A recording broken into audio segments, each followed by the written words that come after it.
There, I think that's looking good. So, welcome to our webinar today, from social isolation to social connection.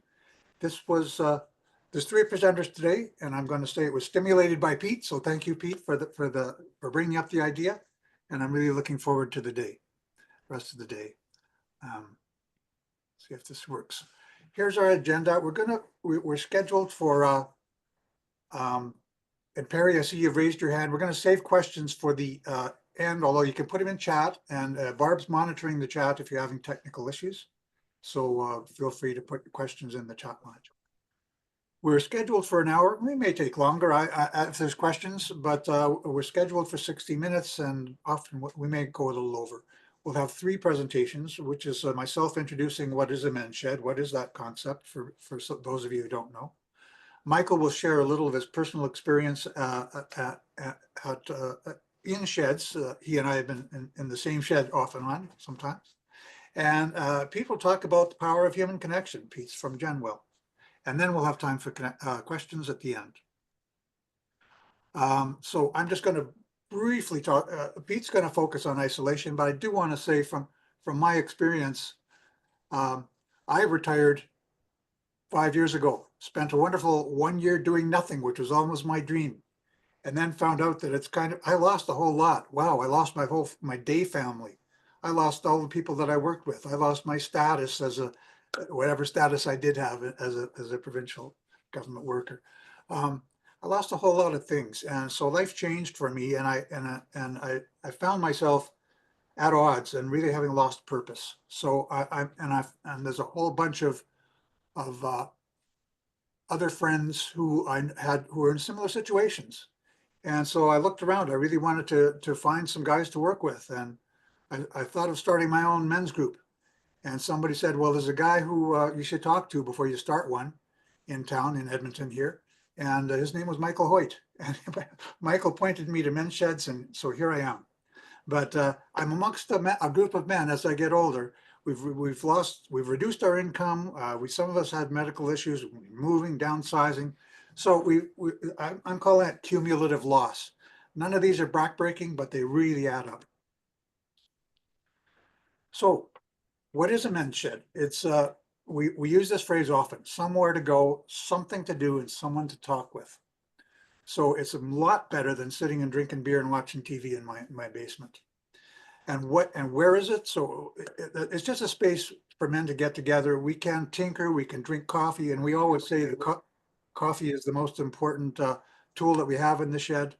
Tell stories, and maybe we'll eventually get around to doing some work and doing some projects. But mostly we get together. It's the highlight of our week, usually, to meet each other. Where do we meet?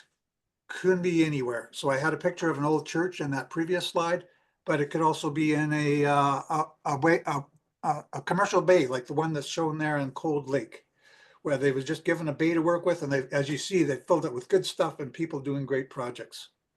So it's got to be a safe and friendly place where men can walk in the door and feel welcome, and if we want to get around to it, work on meaningful projects. And often they start in a restaurant having coffee, or in somebody's basement or somebody's garage, and work their way up from there. But there's really no limitation on where a shed can be.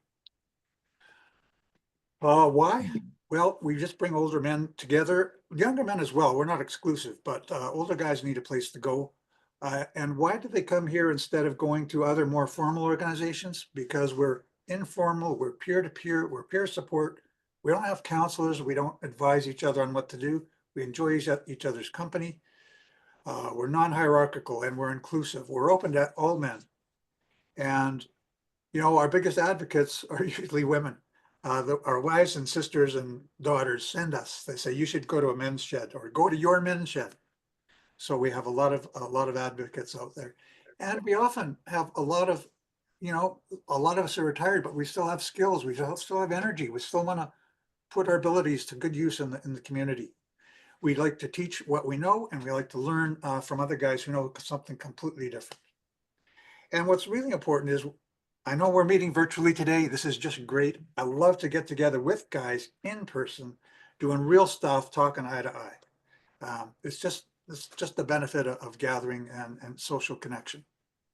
and we gather around common interests. So typically men's shedders do woodworking and repair, stuff like that, but they don't have to. Some of us put on cultural events. Some of us have book clubs. So yeah, it's whatever the men's common interests are. So what are the outcomes? Well, social connection, of course, learning and teaching and just giving back to the community. A lot of us older guys are really proud when the young men walk in the door and they want some help. Or we go out and we help kids in the community. That intergenerational work is, if you have kids and grandkids, of course, you know what I'm talking about. It's what we're really proud of doing and what we can do, because there's a lot of kids who are in the virtual world and then they turn around and look, well, what do we do in the physical world? Well, here we are, and we're shedders and we're out there working in the community. So we love working with kids and anybody else and the neighbors, agencies in our communities. So lots of engagement. And we are a movement. We talk about the shed movement. There's a picture of the sheds that currently exist in Canada. You see, we're all mostly in the southern section and congregating around some of the more heavily urban areas, but there's lots of rural sheds as well. So we are a movement, quite proud of it. And I like to think of it, I could go to any of those communities and I can drop in on the shed. If I know a shedder in that community, I'm welcome. Because I know there's a shed there and the guys just say, welcome, come on in. So that's the community part. Where did it start? Quite 30 plus years ago.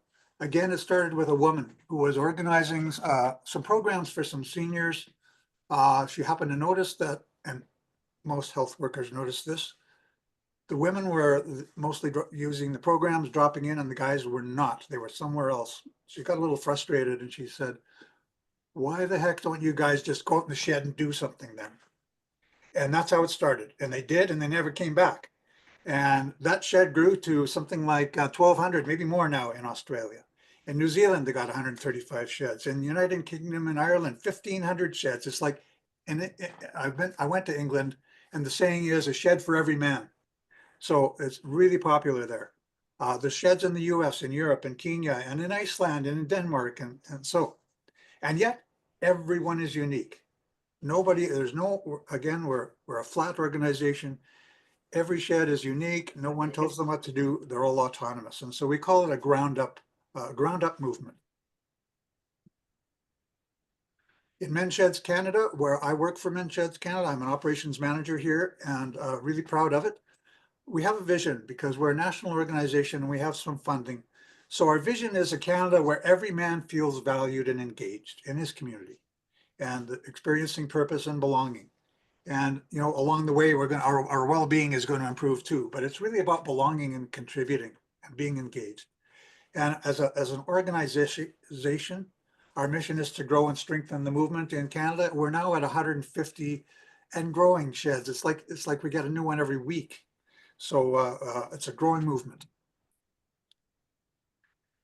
You want to learn more? I could talk all day about men's sheds, as you can tell. But I invite you to learn more. Check out our website, mensshedscanada.org.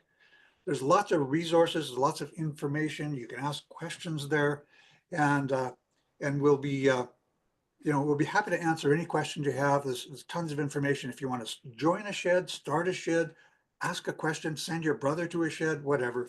We'll help you. We'll help you get engaged, get involved. Maybe start a shed. Maybe start your own if there isn't one in your community, or we'll connect you with one. So thank you. I think I've used up my 10 minutes. I do want to introduce our next speaker then, Michael Hoyt. And I'm going to stop sharing, Michael, so that you stop share. I'm trying.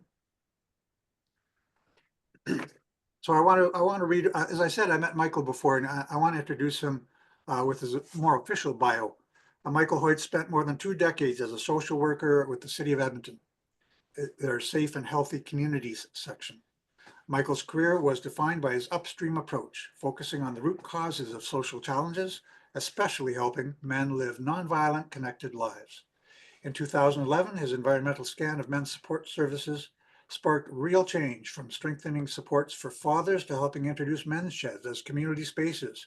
Michael was one of our originators in Edmonton, like years and years ago, as a community spaces, and contributing to the development of an early virtual reality tool that teaches bystander intervention.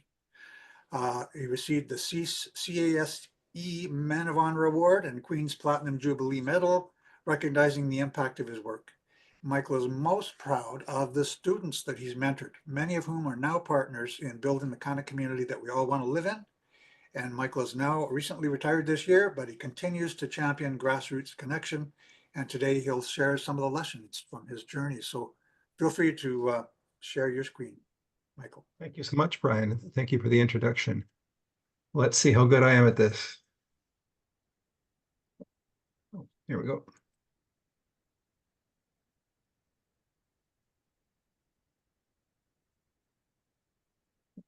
I keep forgetting that I am retired and that my history goes back a long way with sheds. So I have a lot of personal experience, and I'm going to share a bit of my journey, both as a professional and as a man and now a shedder as well. So thank you for having me along here. So it was over a decade ago that I was working with the city of Edmonton, although I retired in August. It was 10 years ago that I was working on a special project called the Safe and Healthy Communities section, or I was working in that section, as Brian mentioned, and I was knee-deep in a project that was called Strengthening Men's Support Networks. That's when I first came across the idea of men's sheds. It was different amongst the research that I was looking at. It didn't try to fix men. It simply invited them to show up, contribute, and belong. And that really resonated with me. I'd already started noticing that services for men often feel too clinical, too programmed, too top-down. Now, many men, especially those who tend to keep to themselves, try to appear strong even when they're adrift, and they don't connect with each other. The shed model felt like an answer to a question that we hadn't yet learned to ask. This is 10 years ago now. How do we help men reconnect without trying to fix them? And I was at meetings at that time saying, why do we keep talking about men as broken? That's not going to advance us in our work. And that was certainly wisdom when that was mentioned to me.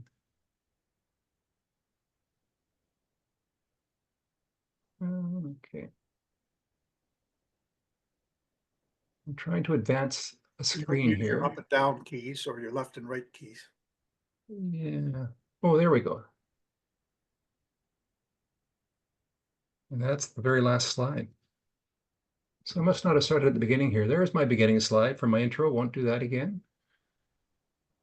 At the same time, I was thinking ahead to my own retirement. Like a lot of men, I don't have a huge circle of friends outside of work.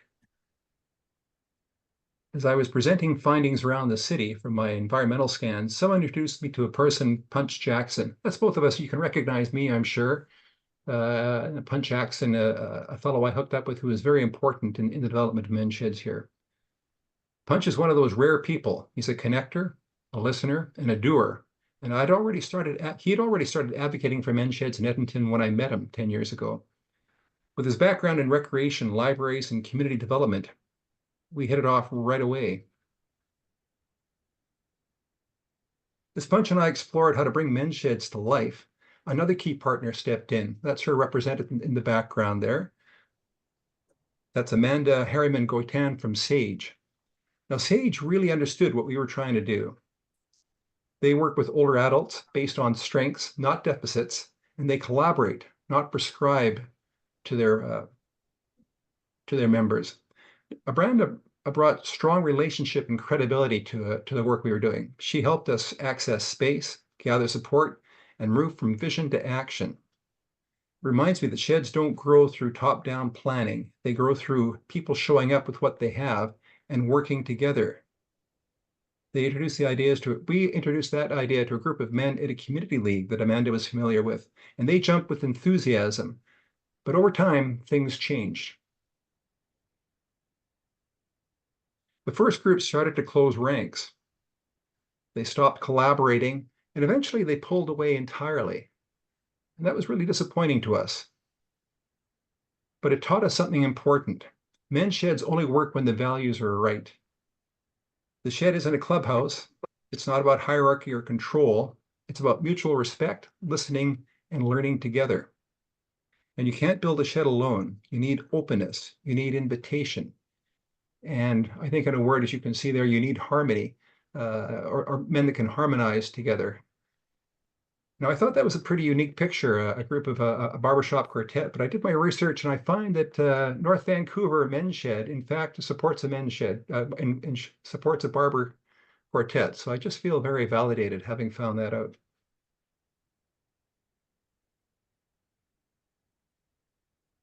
After that experience of the shed falling apart at the community league, we revisited what really makes a shed succeed. And around that time, I was joining a learning circle hosted by Shift, the project to end domestic violence, based out of the University of Calgary. Very rich literature if you want to look at what they've gathered about supporting men in community and in natural spaces. We were asking in the learning circle, how do we support men where they already gather, at work, in recreation, or in faith spaces, and help those men create environments where healthy relationships can grow, guided by the natural leaders already among them. So a non-programmatic way of engaging with men was the language that we were using. That circle gave me this language, and it was something that we were already sensing, that sheds work because they don't fix men. They trust men. They offer a space to be part of something, not something imposed on them.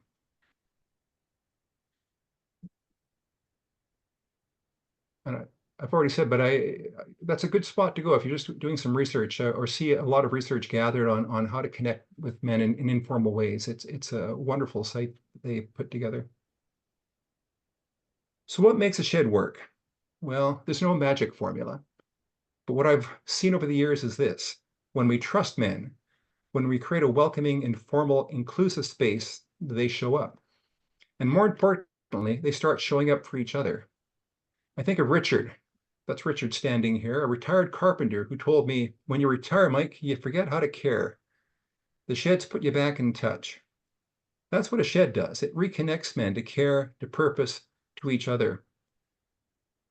And Richard was such a shining example of that for me. I recall he'd only attended, I think, a couple of sheds when we were announced that we were going to a major presentation and we were going to have an information table there. And Richard, who was just sort of getting the language and getting back up on his feet, having found that the men's shed, said, I'll be there. And I thought, well, I'm not going to say no, but I'd like to see what you, if you're as good as your word. And Richard showed up for the full 3 sessions, sat behind that table and just spoke wonderfully about what his life had where his life had taken him and how finding sheds looked like such a wonderful space for him. So he found very quickly that sense of belonging there.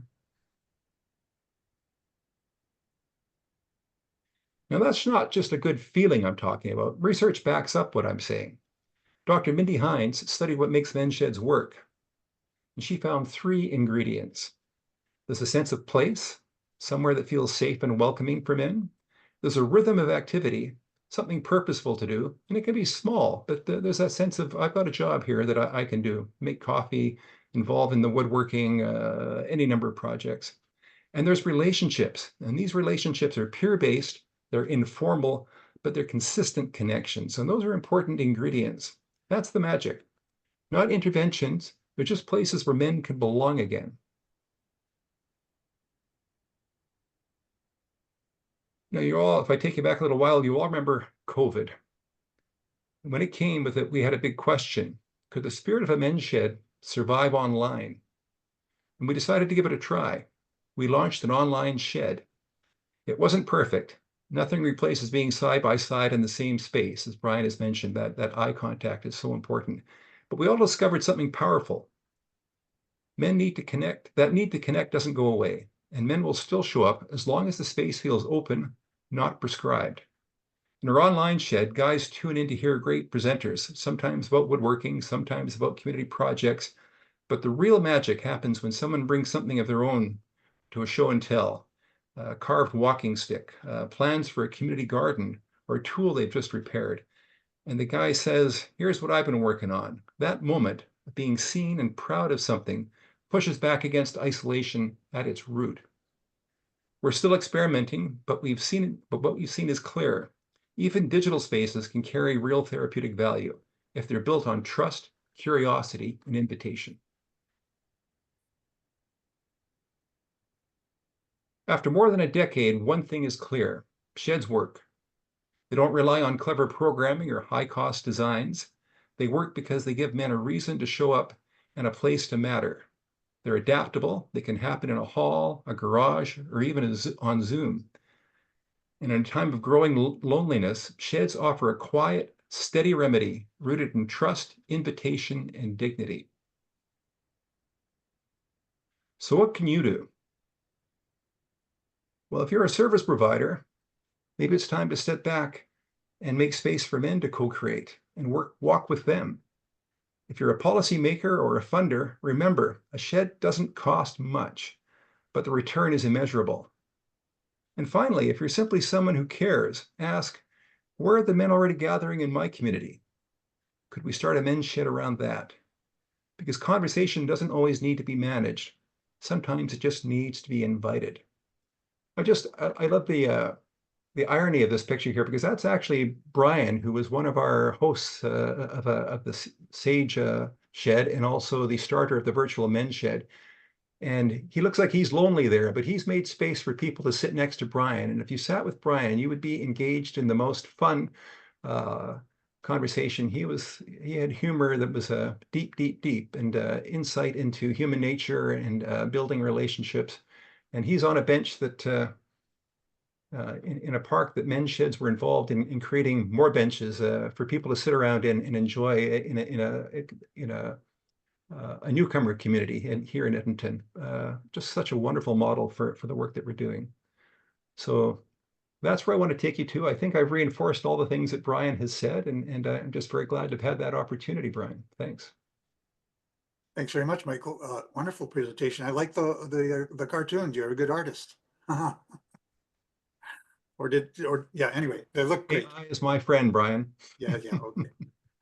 So thank you very much. And I do notice a great discussion happening in the chat line around women, and including women, or why don't we?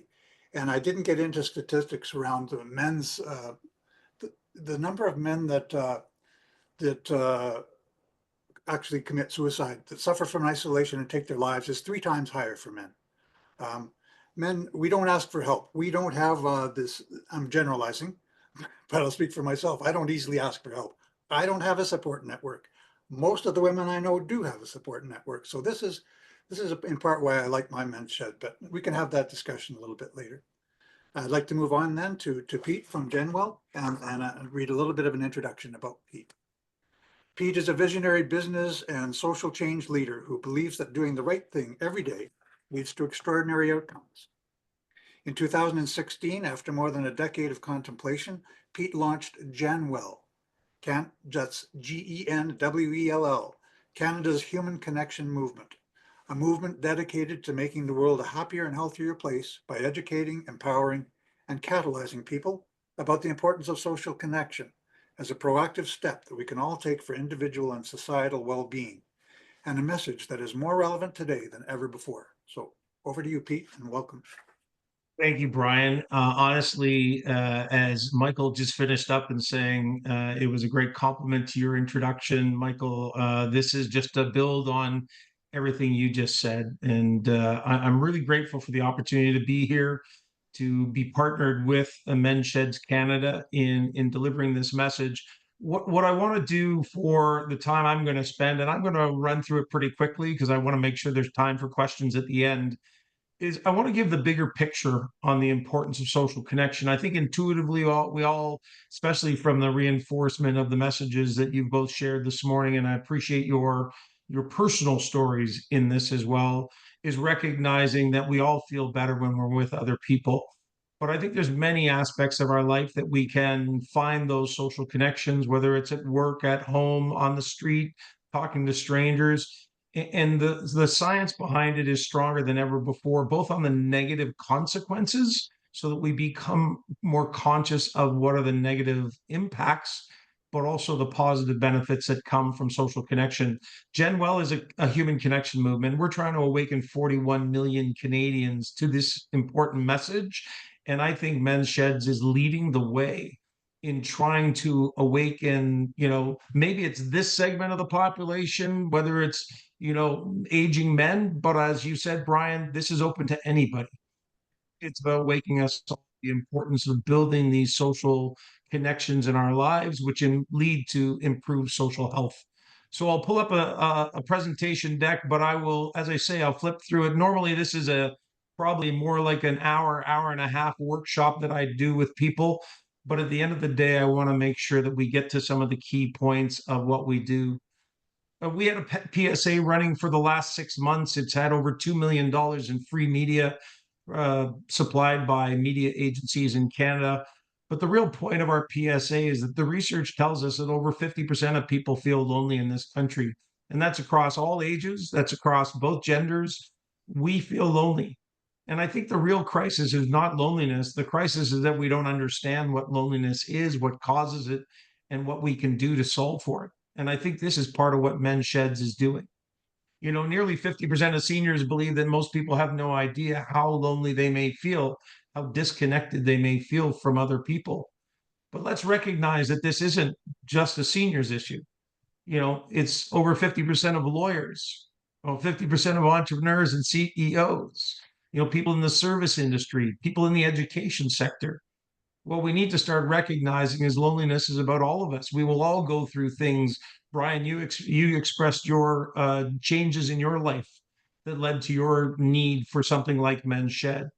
And I think we think of young people today who are struggling with digital technology and how intergenerational relationships can be part of the solution of building a more connected Canada.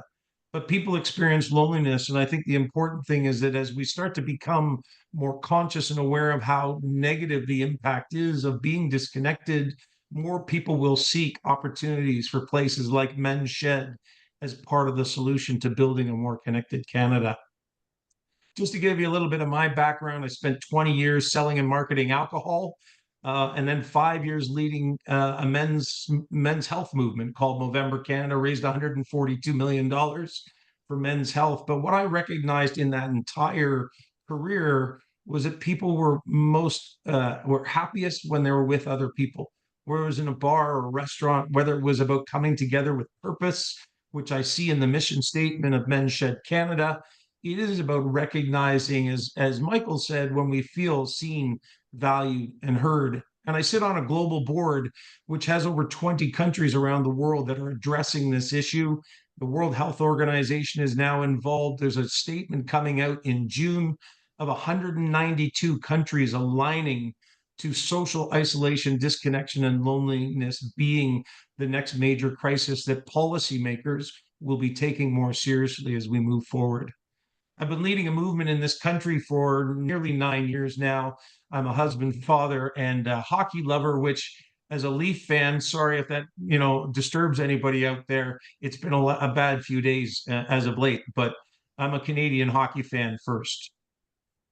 So GenWell is Canada's human connection movement, and our mission is to make the world a happier and healthier place by educating, empowering, and catalyzing Canadians around the importance of face-to-face social connection. We've educated people for over 50 years to exercise and eat well, to sleep, to drink 8 glasses of water, to not smoke, and to not drink too much. And yet the research now tells us that our social health has a greater impact on our happiness, our longevity, than many of the things that we've educated people on in the past. It also has a societal impact, which I'll talk about momentarily. So what we are really about is a social health movement, because when we build these social connections in our life and we feel surrounded, supported, included, belonging, community, all the messages that we've heard already, that improves our mental and our physical and societal well-being.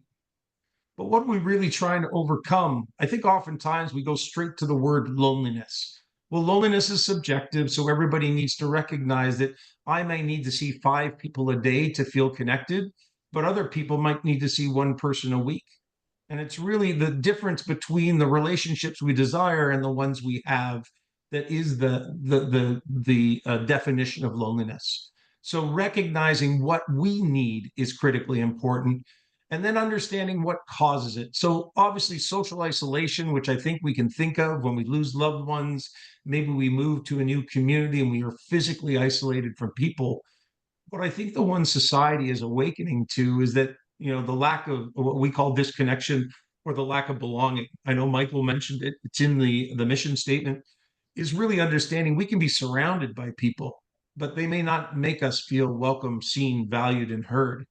And so recognizing that if we're in a group where we don't have that sense, we need to find that community that makes us feel seen, valued, and heard. And I think Men's Shed, as Brian described all the experiences that he had, is really doing an incredible job in actually making people feel that sense of connection and community. Because when we actually normalize what loneliness is, it's no longer a crisis. It's really no different than thirst or hunger. It's recognizing when I don't have people around me and I feel lonely, that's not a crisis. That's a call to action. That's our body and brain saying, I need to go find a shed. I might need to go find a neighbor to say hello to, or I might need to go for a walk to the dog park or the coffee shop. It's really helping people understand what loneliness is and what we can do about it. And I think, again, pointing to sheds as a great opportunity to go, today's the day I need to get to a shed because I know I'm feeling a little disconnected from other people, and raising that collective consciousness around the growing issue that we are facing in society. Just to give you a sense, here's what's happening around the world. We launched GenWell in 2016, long before the global pandemic, and long before most countries put this on their radar. And so you can see that whether it's the World Health Organization, whether it's loneliness ministers, people are taking this issue far more seriously around the world. And as I say, there's a new release coming out shortly in regards to 192 countries making this a priority.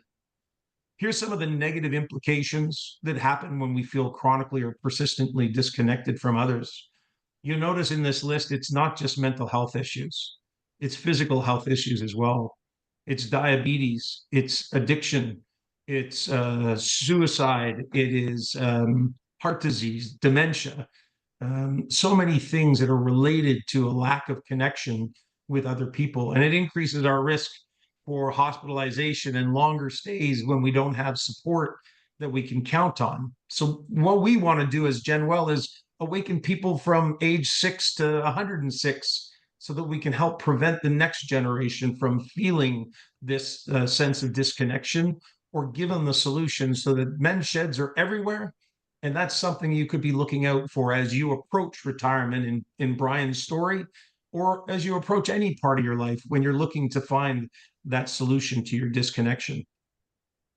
I throw this up here more for information that this is what's happening to our youth that are struggling right now with disconnection due to technology. We are setting them up for a future of struggle, whether we think of it from academia, whether we think about it for health and wellness, brain development, whether we think about social success.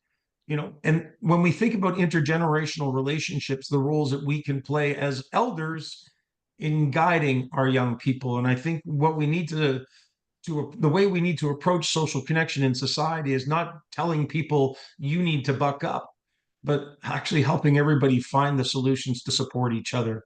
Social health cannot be solved on your own. Unlike mental health and physical health, where we've empowered the individual, we're trying to solve for this through connection, which is what I think Men's Shed is leading the way on. And one thing that I'm not sure everybody always makes the connection to, we saw this in Vancouver last weekend, is when people feel disconnected from others. If we blame ourselves, that often ends up in a mental or a physical health issue. But when we blame others for the feelings that we may have of not feeling seen, valued, or heard, oftentimes that can result in fear, aggression, extremism, random acts of violence. And unfortunately, we saw it raise its head in Vancouver last weekend, where we start to see what happens when people don't feel a sense of inclusion. And although we may use the words mental health, again, oftentimes mental health issues relate back to people feeling that sense of connection, inclusion, belonging, all the words that we use. But the important thing is to understand that the research is now clearer than ever before about the power of human connection, which is what this whole webinar is built on. It's about bringing people together. Hopefully, most people are aware of the 85-year study out of Harvard that says that social connection and the relationships that we build are the single greatest contributor to happiness in our lives. It reduces anxiety and depression, the two leading mental health diagnoses since the end of the global pandemic. It increases empathy, compassion, and resilience at a time when we feel more disconnected. And the way we build bonds with other people is by spending time with them face to face. And I know both Brian and Michael, I think, touched on the digital versus face to face. A study came out of Montreal at the end of the global pandemic. Face-to-face interactions have 9 times the brain activity as those that are online. And this is a wonderful supplement, but as you both indicated, this is not the replacement for the human interactions that really make us thrive as human beings. It strengthens your immune system, increases your self-confidence, one of the most powerful actions we can take to prevent or treat anxiety. And a study that came out of Massachusetts General Hospital at the end of the global pandemic says it's the single greatest preventative action to avoid depression. You know, if we all had a pill that we could take that did all that, we'd probably order it up by the dozens. And the reality is that social connection costs us nothing. It's the way in which we connect with a stranger. It's the way we say hello to a neighbor. It's how we show up at a men's shed. There's so many ways in which we can start building the healthier connection habits and routines that make us all feel happier and healthier. Unfortunately, as I said off the top, we've never educated people on this information, from medical people to lawyers to doctors to even mental health people who are not fully versed on just how important social connection and social health is. Because I might argue, certainly from my own experience, is pre-pandemic, we took our social connections for granted. And now we're being far more conscious and intentional that these are critical. When I think about the holistic approach to how we build social connection, I bring up our connection compass, which really highlights whether it's a stranger that can become a friend, whether it's the casual collisions with people that you see frequently and you start to build a relationship, or maybe an old friend that you haven't seen in a while that you reach out to and invite to a shed. Every one of these connections can add up to what the research says. Dr. Robin Dunbar out of the UK says the average person needs 3 to 5 close friends. We call it the Fab Four. If you have those 3 to 5 close friends that you have created the relationship with, that you will know they will be there for you, that's where you create that sense of confidence, security that allows you to lean into life and allows you to tackle challenges that maybe you wouldn't have before. And recognizing that friends, family, neighbors, classmates, and colleagues, the 4 quadrants, is trying to find a balance so that we never feel that all of our relationships are in one place, like the workplace. And I'm guilty of it myself. At times I get far too connected to work, but I don't invest in those other relationships, because when one quadrant comes to an end, we need to make sure we have people in other parts of our lives who can support us through the ups and downs that we're going to face. So that's the end of it. Genwell, Canada's Human Connection Movement. We are a partner with Men's Shed Canada, and a proud partner, because I think this is the start of something amazing. It's not the start. Obviously, Men's Sheds has been going for some time, and we are just excited to be a part of it. We do education programs in all different walks of life, and we do everything consciously in groups, because as I mentioned, social health takes 2 people. So individually empowering people with information is not the solution anymore. It's about recognizing that we are in this together. And when we educate people like we're doing today as a group, we become more conscious that each of us is responsible for each other's mental and physical well-being. We also run a series of campaigns throughout the course of the year. Each of them, the analogy I like to use, and I'll do it quickly. If I said to everybody here today that we were going to launch a day that was all about wearing costumes, knocking on people's doors that we didn't know, and taking candy from strangers, you'd all think I'd lost my mind. But 60 years ago, we agreed to do something called Halloween. And we did it because we saw the value of coming out of our houses and connecting with our neighbors. Unfortunately, today, Halloween has become who's giving away full-size candy bars 5 streets away and who's got the biggest animatronics on their lawn. Our occasions are intended to focus people on building social connection, no other purpose.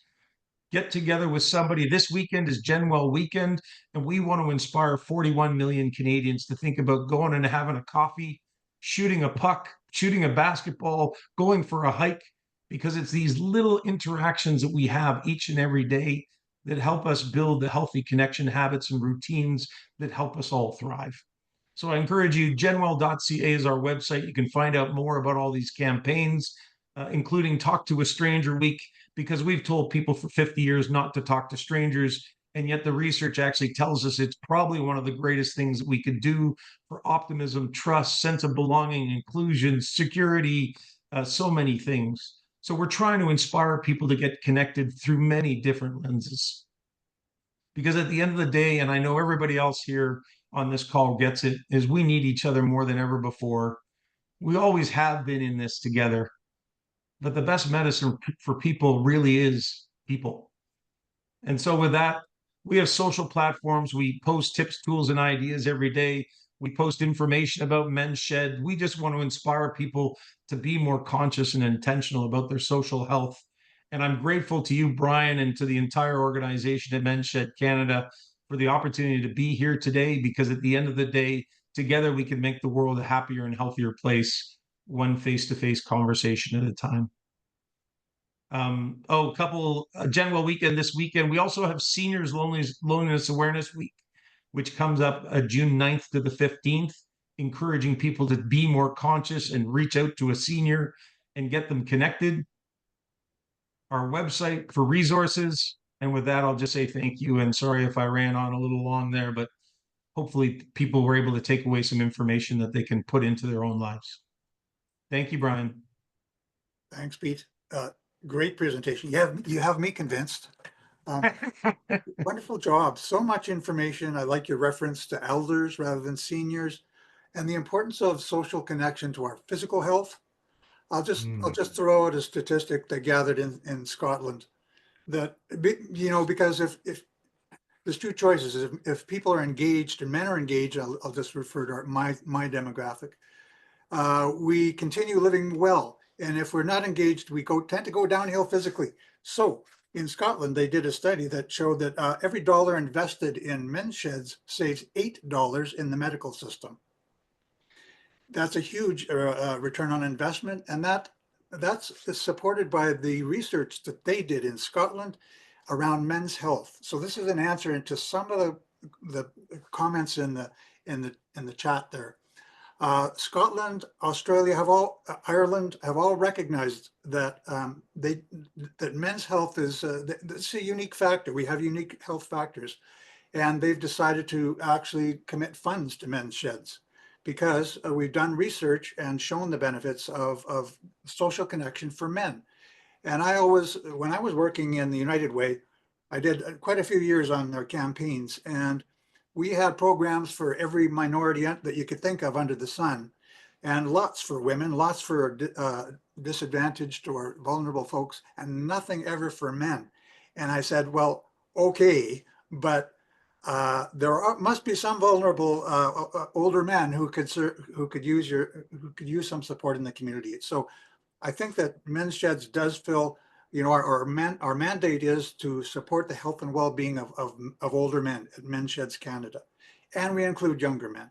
And I think that what we do need is more research in Canada to convince our government that men do have unique health needs, and we do need support, and that government, this is going to be a good investment. So that's kind of an overall general answer to why men's sheds, why not women's sheds. But guess what? In England, as the men's shed movement matured, they started to incorporate some women, and now there are community sheds, and there are and sometimes there's she sheds, what we call them. In Vernon, where they have a very successful shed, more than 100 guys, they spawned a she shed in Vernon. First of all, they had a women's night where they started to teach some skills, and they grew so quickly they now have a she shed in Vernon. So, the general principle is that we get together, men's sheds get together for the health and well-being of men. Doesn't mean we always keep women out. Most of the photos you'll see there's some women somewhere in the background or supporting the shed. And as some people have noted in the chat line, some sheds actually do include women. But our focus is the health and well-being of men. So that's some of the answers to those questions. Another one was a mention of buddy up, suicide prevention.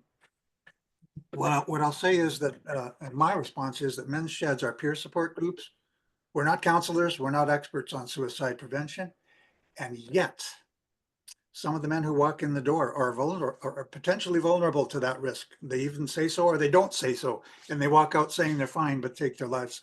I think that awareness around suicide prevention is going to be really important. And just yesterday and today, we're initiating discussions with the Buddy Up leaders here in Edmonton and in Saskatchewan. We do think that offering tools to men's sheds about what are the signs of suicide that you would see in a man? How would you look for him, and how would you take the risk to actually say, how are you doing? That's what a suicide prevention program is about. We really want to offer that as one of our seminars. Want to bring some speakers. We're not training our shed leaders to be counselors, but we want to introduce awareness around these things. So this is one of the tools we'll be offering in our men's sheds program. I did notice there was some other questions. I do want to introduce Barb McMillan, who is not just the question noter, but has been an advocate for men's sheds for a lot longer than I've been around. And she has been really a backbone of the men's sheds movement, and knows a heck of a lot about, and could answer these questions maybe even better than I can. But Barb, you've been monitoring some of the chat line, and so what are some of the other questions that have come up? Yeah, thanks, Brian. I'm just going to make a couple of comments and then get you to respond to a couple of questions, and certainly Michael and Pete to jump in where appropriate. There was a comment about someone in Ottawa feeling fairly certain that how things work there, you wouldn't want to start one because of potential, lashback, negative lashback around the gender issue. But in fact, there are several sheds in the Ottawa area, very successful, different, interesting sheds. Brian, you could probably comment on some of the specifics around there, but you can find them on our map on the Men's Shed Canada website, and see the kinds of activities there are in the Ottawa area. Yes, there's 3 or 4 sheds in the Ottawa area, and maybe more starting up. Some people raise this sensitivity about, well, why are you excluding women? It's hardly ever an issue because women have lots of support groups. These are some men who want to get together. When we talk about men's issues in the group, the women, the men open up more if the women aren't present, if they're talking with their peers. B, the women generally don't want to be part of those conversations, but we also have other, lots of men's groups have women's nights where they say, let's get together and everybody's welcome.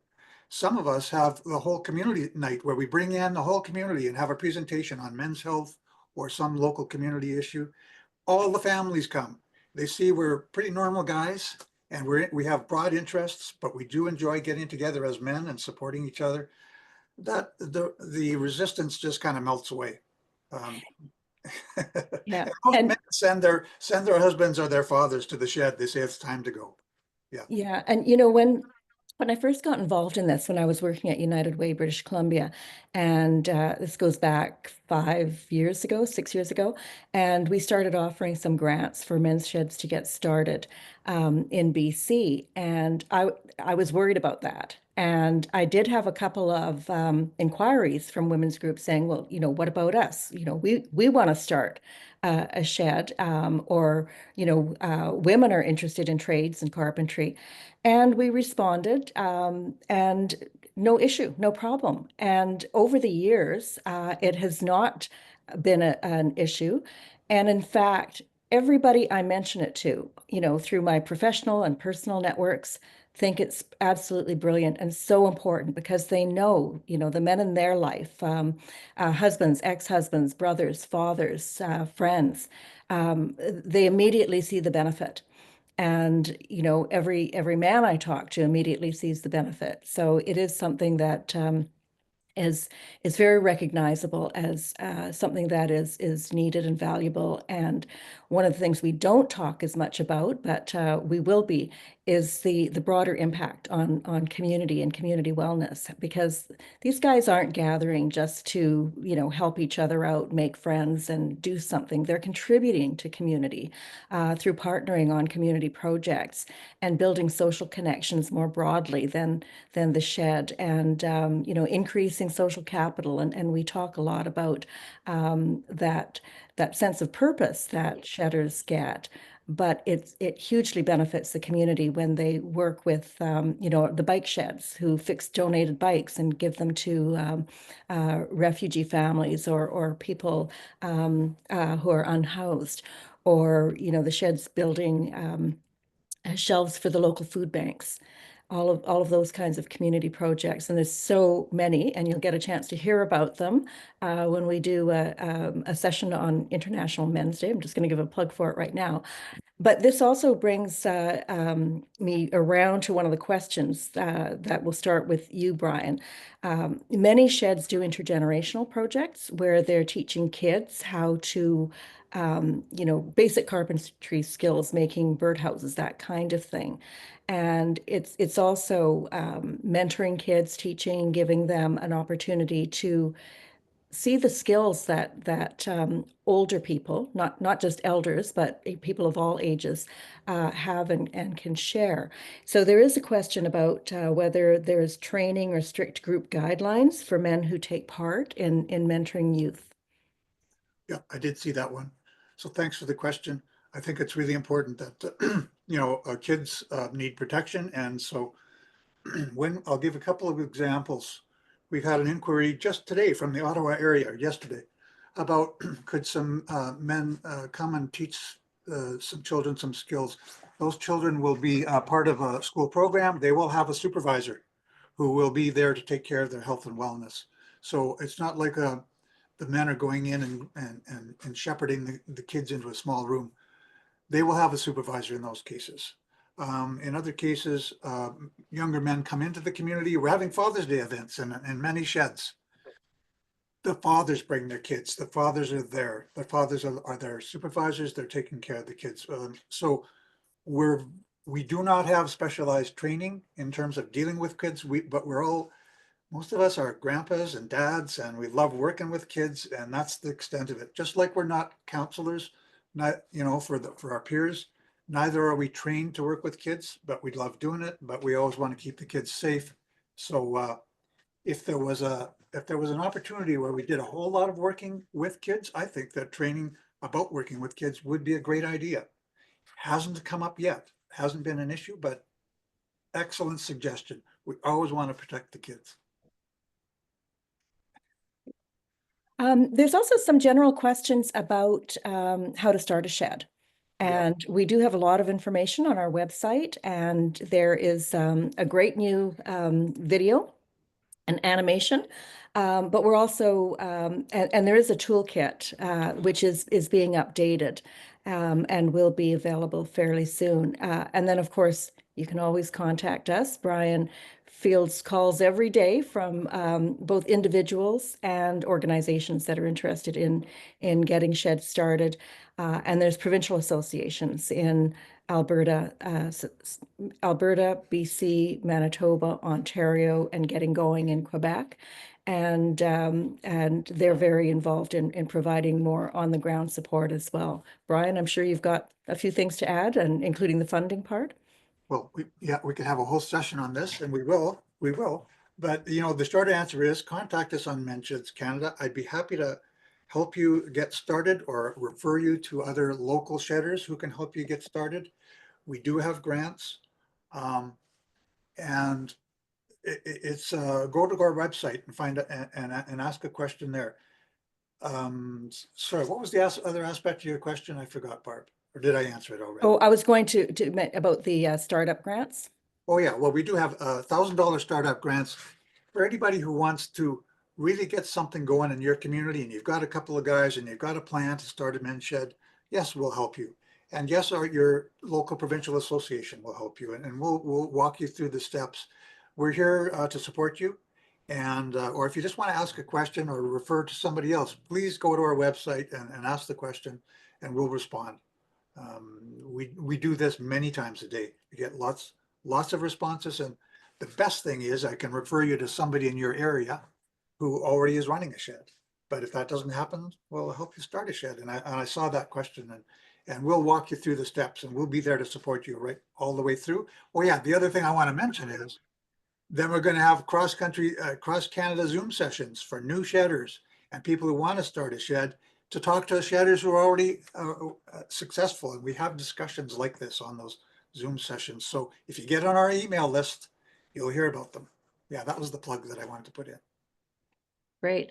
I also wanted to mention, and for shedders, we'll be doing a Zoom session on social prescribing, and this is something Michael is pretty familiar with. The idea that health professionals are now prescribing activities and programs or services or organizations like Men's Sheds and others in the community who can address the issue of loneliness, where a lot of people, and Pete, I'd love to hear your thoughts on this, where people are presenting, for various kinds of issues and concerns at a doctor's office or even an emergency, when in fact what they really need is that human connection.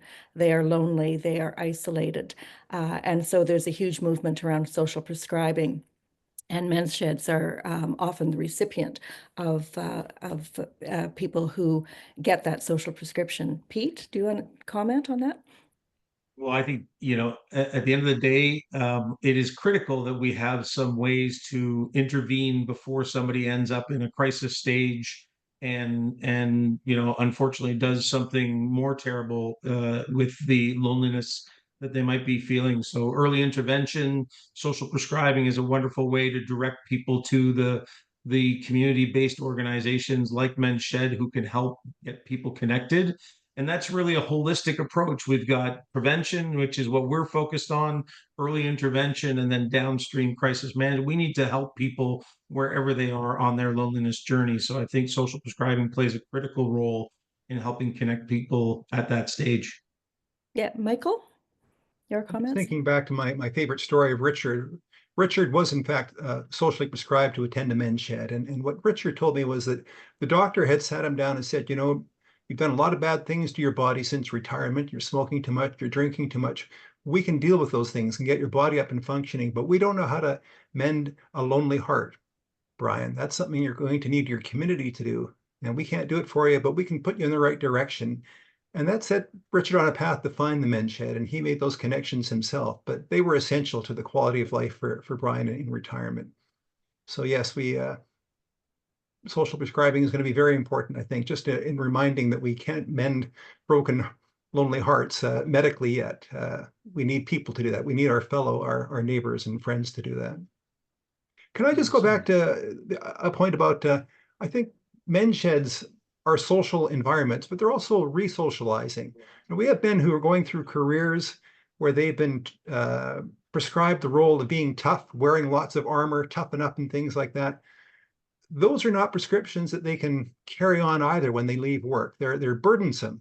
They stop us from expressing our nurturing side and our caring side. And men's sheds are just environments where we can put down that armor and begin to practice some of those skills. And I think women would benefit, would love to hear that, that men are actually, and this is the trust that I was talking about. We have to trust that if we have men coming together in a good way with good values, that they're going to want to practice how to be nurturing individuals, caring of themselves, caring of their partners in the shed, and that gets carried out into their daily life. So I think sheds are full of promise, and I'll stand behind that.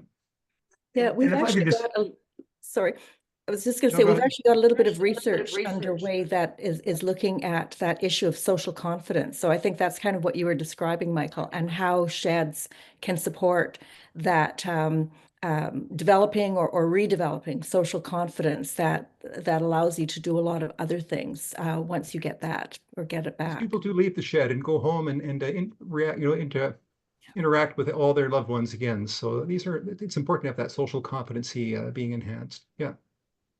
I was just going to throw in on top of your comments there, Michael, which is with the advent of AI and the changing work dynamics that we're all experiencing, and also with the difference of the changing gender roles, we're thinking about the older man today, but what about the next generation of men who come to this stage? And Brian, you talked about that year off as being an amazing year until you got to the end of that year and went, hey, that year was great, but now I need something. And I remember when I was at Movember we did a study that suggested that the quickest way to death was sitting in the rocking chair and not building the social connections and passions and purpose that men's sheds provides. So I think it's really critical that we are building this infrastructure for men today to service men that are the next generation and the following generation and the following generation, because this is not a short-term need that's just happening in this current dynamic that we're experiencing. This is about the future of society that I think is going to need to have groups like Men's Shed there to help support social connection. Can I just leverage or add on to that?